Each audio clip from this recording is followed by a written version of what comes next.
Vasudevaya.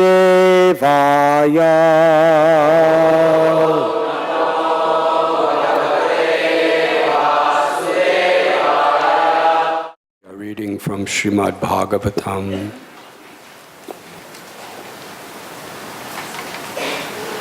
Canto 9, Chapter 18, entitled King Yayati Regains His Youth. Text 1 and 2.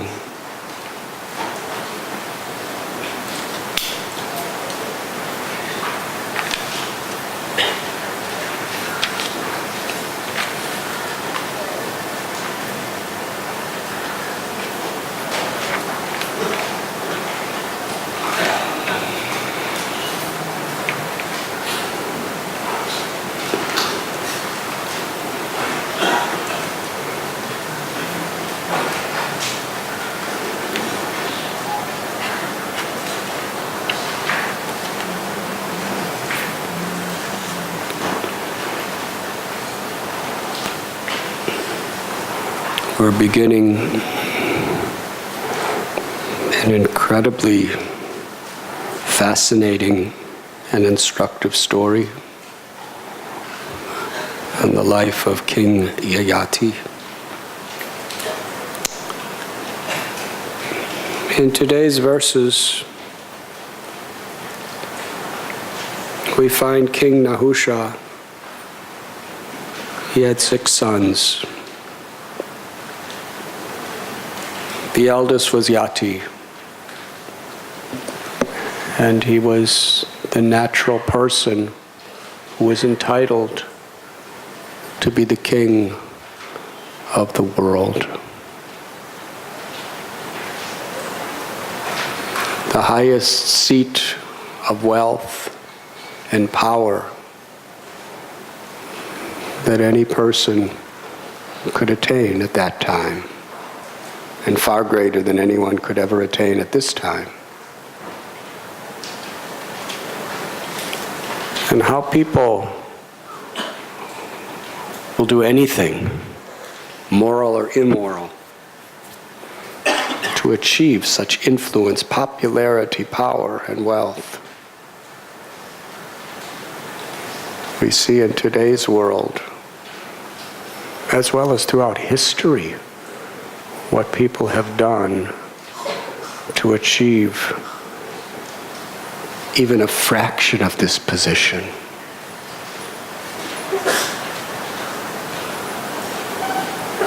One of the famous monuments of India is the Taj Mahal. People from all over the world go there. Nobody knows what it is.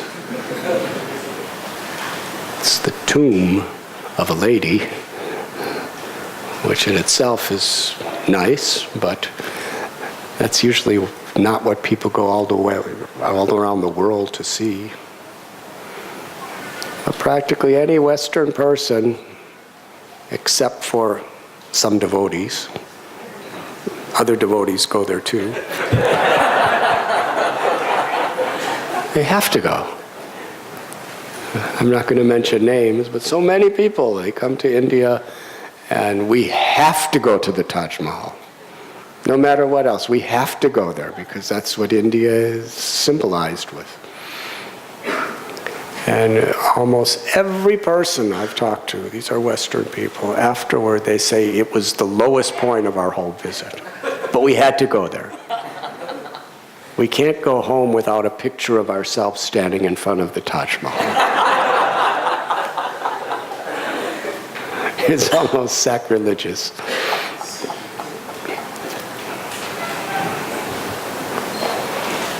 But Shah Jahan, he built it for his wife. And the reason he built it for his wife is because she had so many children for him. A lot of children.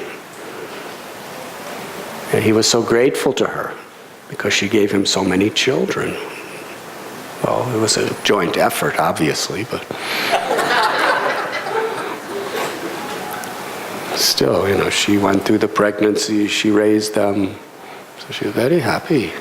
He was very happy, and then when she died, he wanted to In one sense, he wanted to offer his gratitude to his wife who gave him so many children. But in another sense, I'm sure he wanted to show the world for all time the greatness of what he could accomplish. And his wife was a good excuse to do that.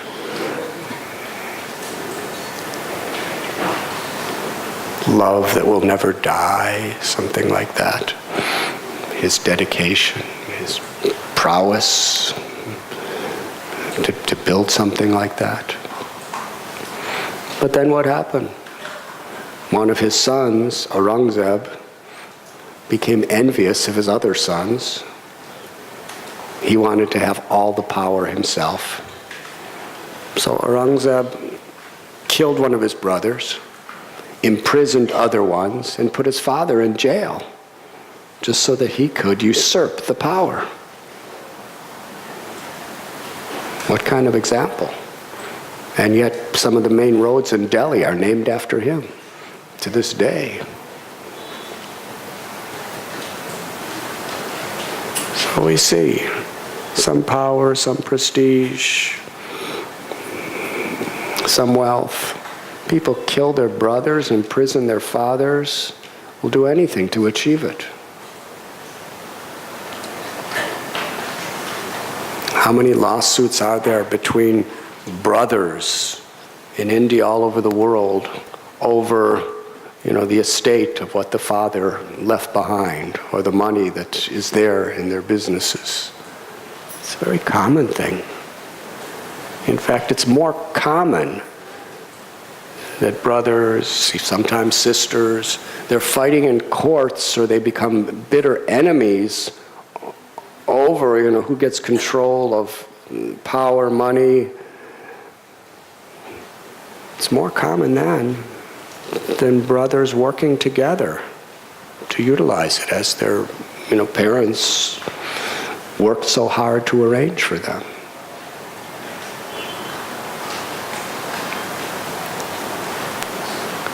One of my dear godbrothers, Tamal Krishna Goswami Maharaj, went to college.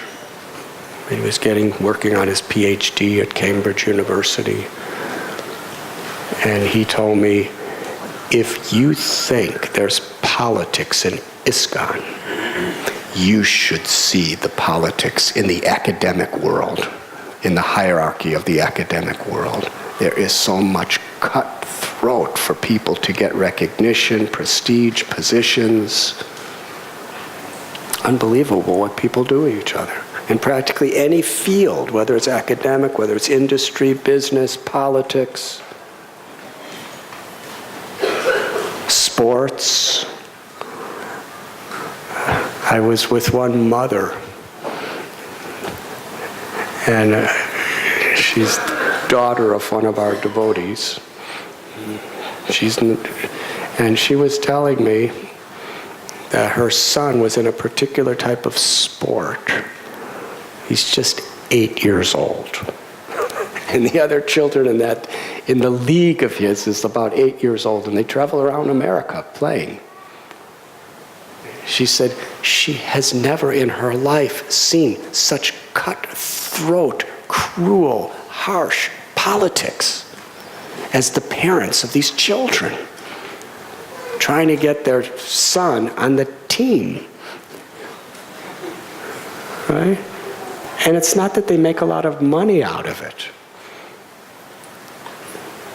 because they're from very wealthy neighborhoods. They don't need money from their son playing a sport. It's just the prestige of having their son on the team. She said she just can't believe it, how much they're willing to practically destroy each other and do all kinds of, whether it's bribing or knocking somebody down or anything, to get their son on the team. These children are 8 years old. Hare Krishna.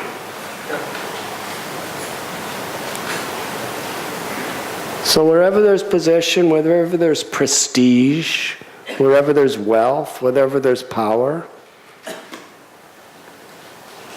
the history of the world is how people have the tendency to do anything, everything, to somehow or other get it.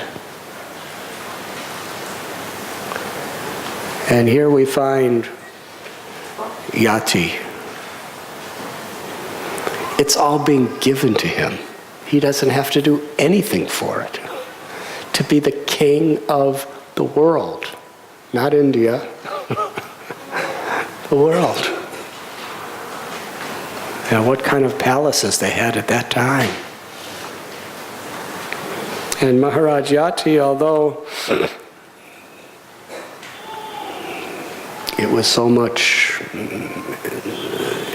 he was so popular, everyone wanted him to do it. Even his brothers wanted him to do it. His father needed him to do it. He refused. He didn't have to work for it. He didn't have to go to school for it. All he had to do was just say, yes. And he was totally qualified to do it also. But he said, absolutely no, I will not do it. Because it will disturb my spiritual life. Because when you have such a position like this, you become so much in competition with so many people, and you have to, whatever you have to maintain what you have, and there's so many pressures and so many stresses. The purpose of human life is perfection, self-realization. Therefore, he refused. He didn't want to be caught up in the implications and the complications and all the other stuff that comes along with it. As we sometimes say, the tendency is to become a prisoner of your own success. People work so hard to achieve a position, but then to maintain that position, to keep that position, it's not that you get there and then you say, okay, now I can relax. Because the more you have, the more there's predators trying to take it away. And so many other complications. People around you become envious, they become greedy, you don't know who to trust, you don't know who not to trust.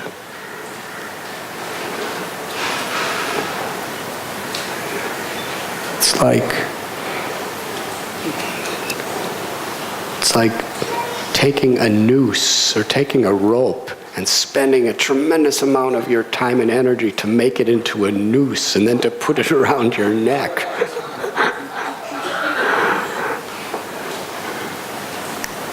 And then to build a magnificent skyscraper where you jump from.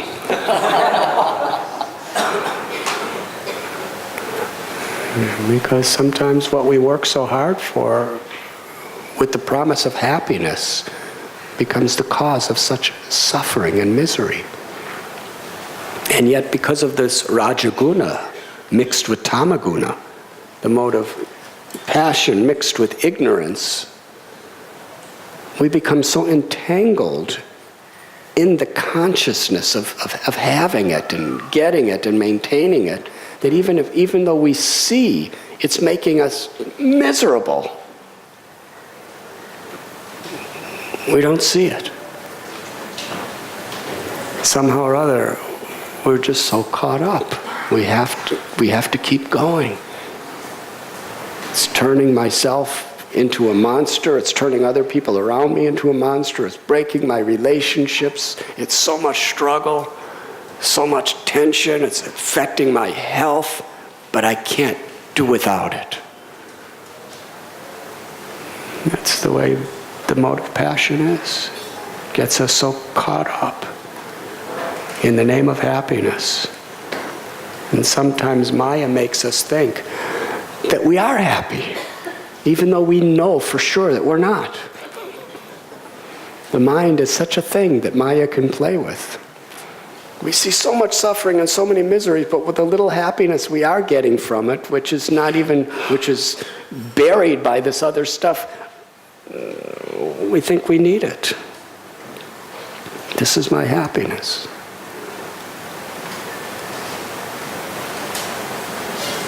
So here's an example. King Yati. I don't want it. I want to be a sadhu. And there are so many examples like this. Raghunath Goswami. He was the singular heir to a fortune that was worth perhaps billions. And not only did he say no repeatedly, but he had to literally make tremendous efforts to escape. He could have just said, after he left home and he was dragged back, and he had 11 guards surrounding him 24 hours a day to keep him from leaving. He could have said, it's Krishna's arrangement. I'm just supposed to keep all these billions of dollars and keep all this property and have this beautiful wife and live happily. It's Krishna's arrangement. But after repeatedly, practically being dragged back, he was determined to escape. And once he escaped, how did he live? First he was a beggar in Puri, and then he was just eating the decomposed rice that cows would spit out because it was not palatable to them. That's all he ate. Just took the inner hard portion of it and washed it.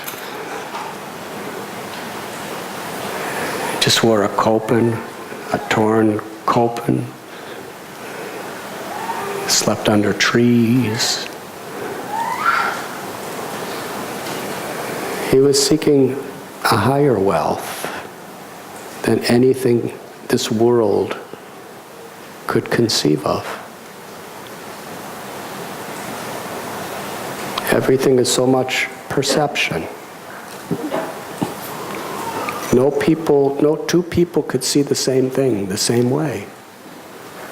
Yesterday I was speaking to a professor of quantum physics for a couple hours.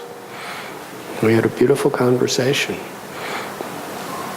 We were sharing our thoughts and realizations. And we really had very different perspectives, because he's a PhD professor of quantum physics, and I got my education in a cave up in the Himalayas. After one semester of a junior college. And, frankly, I don't even know what quantum physics is. I have some ideas.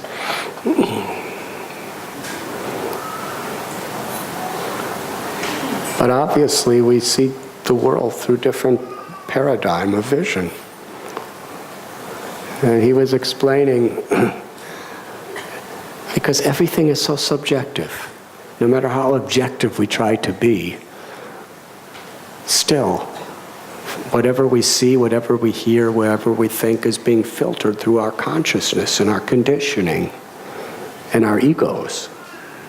So nobody could see the same thing the same way. As simple as this flower.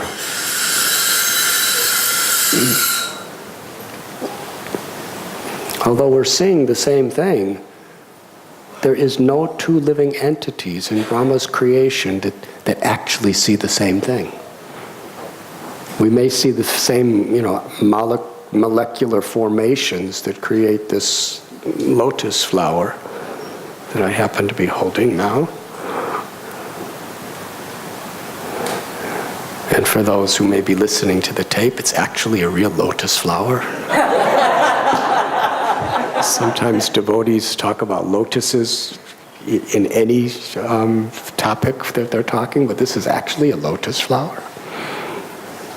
But we all see it we're perceiving it according to our consciousness. Not only we all see it different, but even each and every one of us, at each moment we may be seeing it in a different way. That's because of the state of consciousness. If we're in a good mood, We see the lotus flower and we think, oh, how nice. And if we're in a terrible mood, we see the lotus flower and we say, so what? You know, what's so great about lotus flowers? So the mind is always changing, and the ego, everyone has their own conditioned state of consciousness. So he was giving an example that if a person is born blind and you try to explain to him what seeing is like, and he's a scientist, author of books, he was telling me what it takes to see. Forgive me, but I can't repeat all the technicalities of what he was saying, of how, the atomic particles and what it is, and then how the light infractions on that, and the light reflects, and then it goes into the retina of the eye, and what happens there, and how it impulses and goes into the brain. He was going all this technicalities. He said, you could tell a blind man all this stuff, and he'll have no idea what it means to see. Because unless you experience it, you just can't understand it. Ramdas ji, so nice to see you. I didn't. Welcome to Radha Gopinath. I didn't recognize you, I'm sorry. I didn't see you properly because of... I'm seeing a lotus at the end of the room. So he was talking like this, and it's true. According to our experienced life, that's the way we're perceiving things. So for Raghunath Das Goswami, for Yati Maharaj, they're seeing everything in the context of self-realization, the purpose of life. So while one person is craving for wealth and power, while another person is very much afraid of wealth and power, these people are indifferent to it because they're seeing everything according to the perception of what will help me to actually love God. And this is actually the vision of real humanity. Atato Brahma Jigyasa. The Brahma Sutra begins. Human life actually starts when we have a sincere inquiry about Brahma, about God. Who am I? Where am I going? Where am I coming from? And what is the purpose of all this? When we seriously search for the answers to these questions, then our human life actually begins. And when we search for these things, then we see the whole world in reference to that. Rupa Goswami made it very simple. That Krishna consciousness is to accept what is favorable for devotional service and reject what is unfavorable for devotional service. What will actually help me to become liberated from the bondage of ignorance and ego? What will help me to find the true happiness, the treasure of the heart, love for Krishna? If that is our standard, and we're seeing the world from that perspective, we're going to see everything in a very empowered way. Because we're not hankering and resenting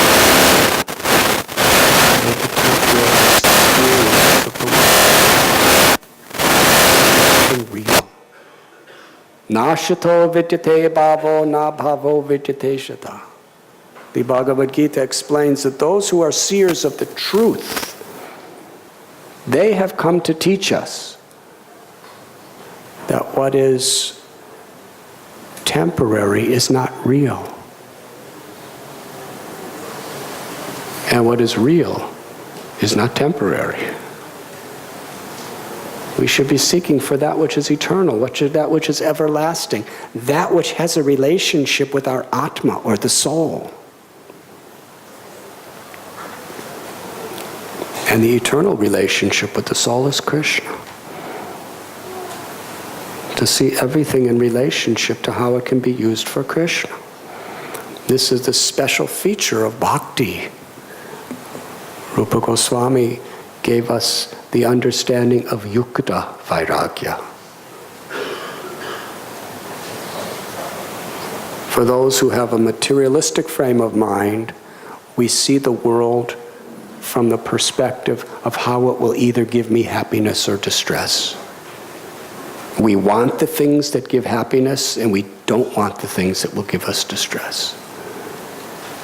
So we're seeing from the perspective of our own selfish desires. And those who are on who follow the philosophy that many jnanis do, they understand all this stuff is temporary.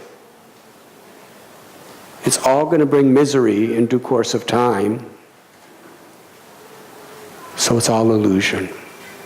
And we should disconnect ourselves, detach ourselves, renounce all of these things. Sripad Shankaracharya,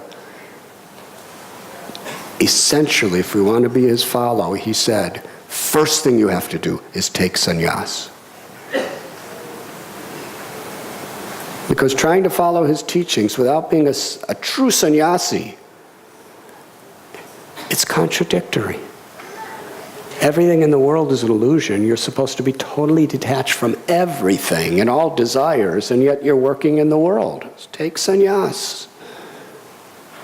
Then you can actually traverse this path. But Sri Rupa Goswami, on behalf of Sri Chaitanya Mahaprabhu, taught this principle of yukta vairagya, that everything is sacred if we have no desire than to utilize it for the service of the Lord. To transform material energy into spiritual energy through bhakti, through a spirit of devotion. And then the world can actually be seen as beautiful if we see it in relationship with Krishna. Because we're not clinging to the things that cause suffering. We're clinging to Krishna and offering the things to Krishna. Then the things become beautiful because we see them in relationship to the all-attractive, all-beautiful, supreme Krishna.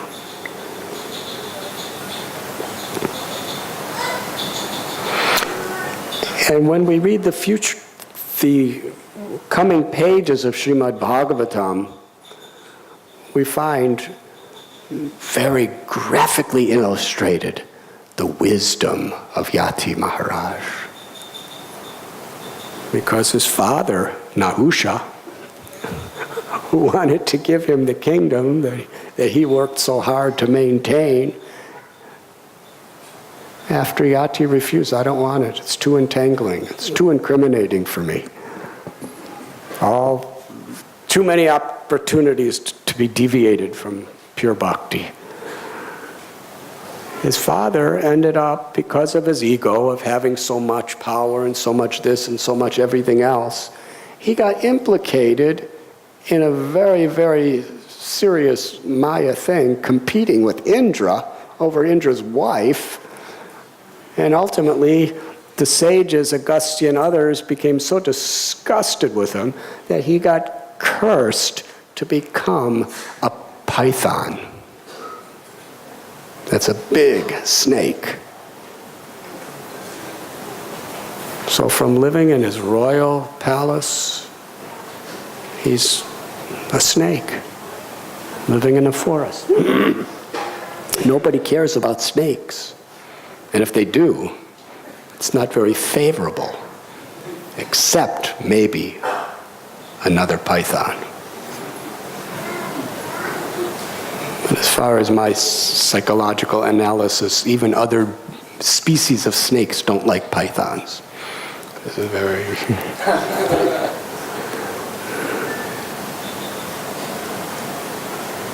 And we see so many times. We see it today in the news, the Middle East and so many places. People become billionaires making money because they're so attached to their opulence, and then they end up the rest of their life in jail. Yes, we see this happen in America recently. People become so big, but in order to do it, they cheat, they cut corners, they hurt other people, and they can't stop doing it because they're so addicted to their opulence, and then they end up the rest of their life in prison. And when somebody tells them, you're going to go to prison if you keep doing this, don't do it. They can't give it up because they're too attached to their opulence, and they can't, Maya doesn't allow them to see.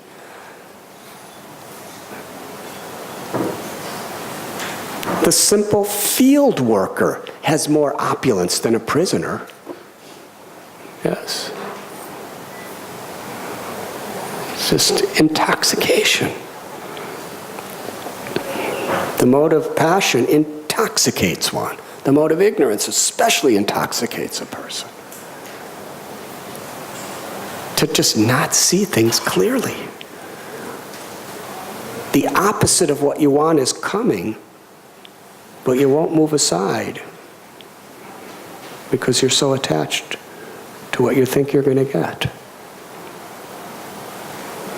And we see these people who are, nobody even knows how much wealth and power they have.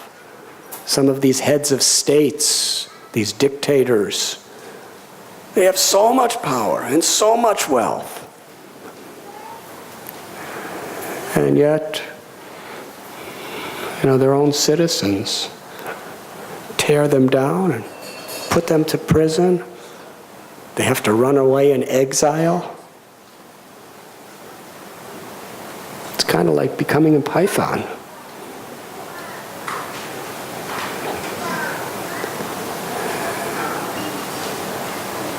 So King Nahusha, after pleading with his son, take the kingdom, it's so nice, son says no. Then he ends up becoming a python. And then in his absence, the next son, Yayati, takes the throne. And he really had some serious problems. He made some mistakes because he became so attached to this enjoying spirit.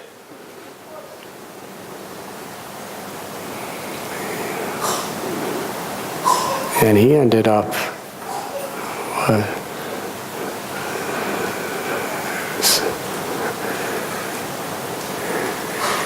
anyways, I don't want to ruin the story for the next Bhagavatam class givers, but it's one of the most popular stories among brahmacharis.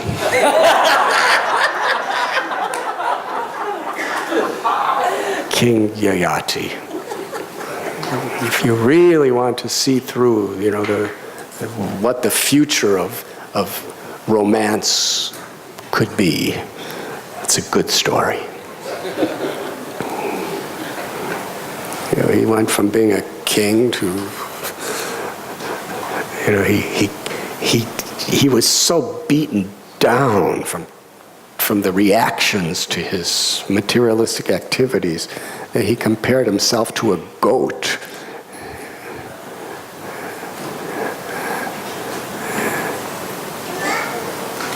And meanwhile, while Nahusha's a snake and Yayati's a goat,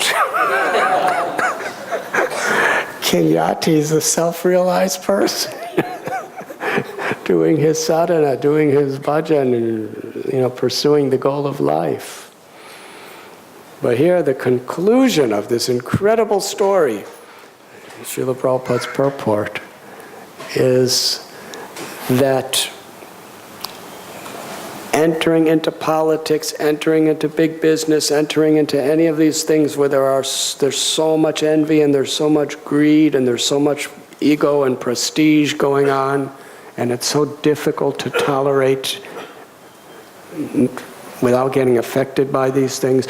But one could do all these things and still attain the perfection of life if one regularly hears Srimad Bhagavatam. Because Srimad Bhagavatam exposes all the Maya.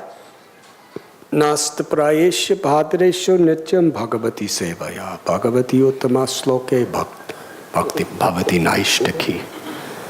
By regularly reading Srimad Bhagavatam or hearing people speak it, and by regularly serving those who represent the Srimad Bhagavatam by their life, one becomes free from the modes of passion and ignorance. Then one can actually perform one's duty in transcendental divine consciousness. And there are so many examples of this. We discussed Aurangzeb, we discussed Yayati, we discussed some contemporary people in the world today. Their downfall was so much because they fell prey to greed and envy and pride while in such high positions. But then we have King Yudhisthira, Maharaj Parikshit, Maharaj Prataparudra in more recent times. They were great kings, but they were rishis, rajarshis, because they based their life on the principles of Srimad Bhagavatam. Parikshit Maharaj was the king of the world, but he claimed nothing to be his own. Bhoktaram Jakatapasam Sarvaloka Maheshwaram. The Bhagavad Gita tells that the formula for real peace, whoever we are, whatever we have or don't have, the formula for real peace is to understand everything is Krishna's property. Nothing is mine. And everything should be used in the service of Krishna because he's the ultimate enjoyer of everything that exists. And that he's our best, most intimate, loving, well-wishing friend. To have faith. Faith that if we serve Krishna, Krishna will do what's supremely and ultimately best for us. Krishna's our eternal Father, our eternal Mother, our eternal friend.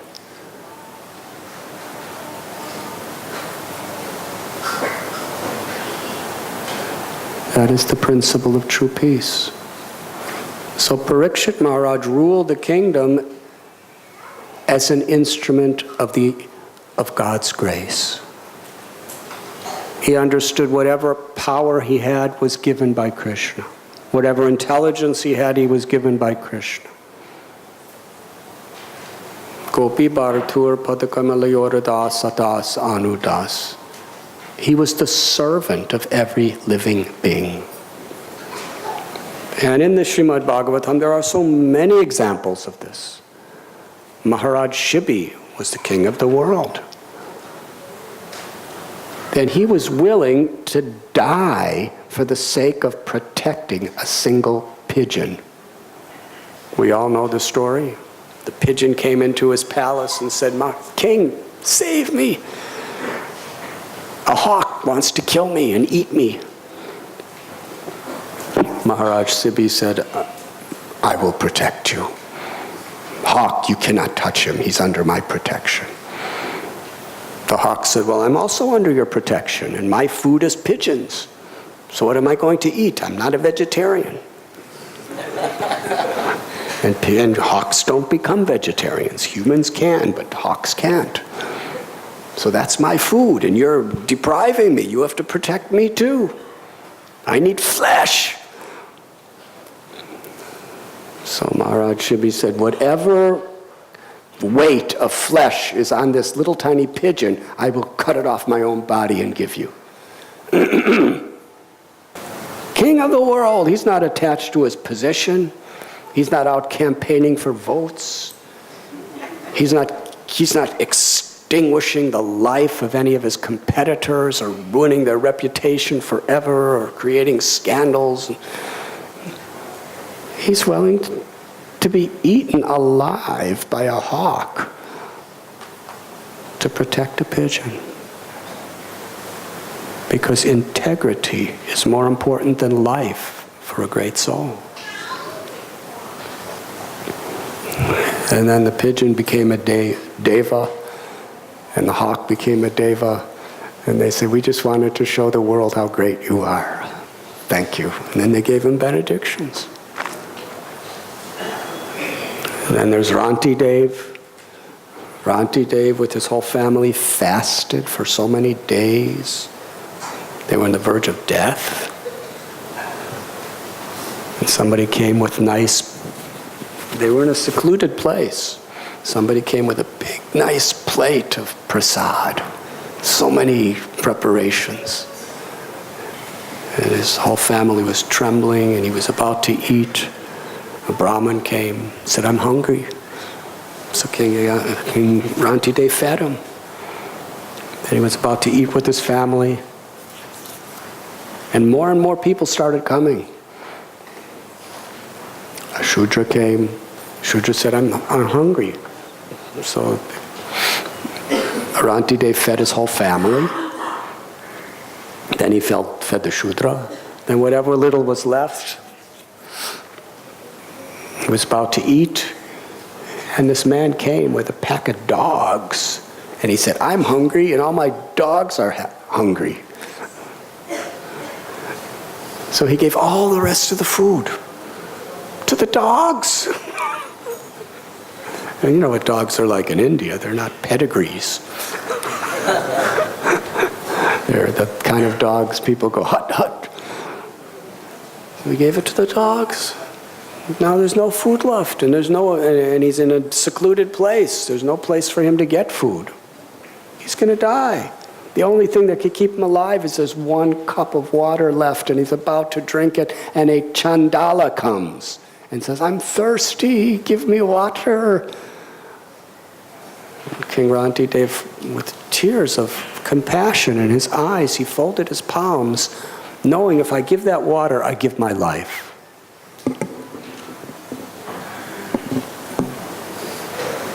He had every justification to drink it. But he prayed, I pray, O Lord, Supreme Personality of Godhead, I only want one benediction from you. I do not want mystic cities. I do not want liberation.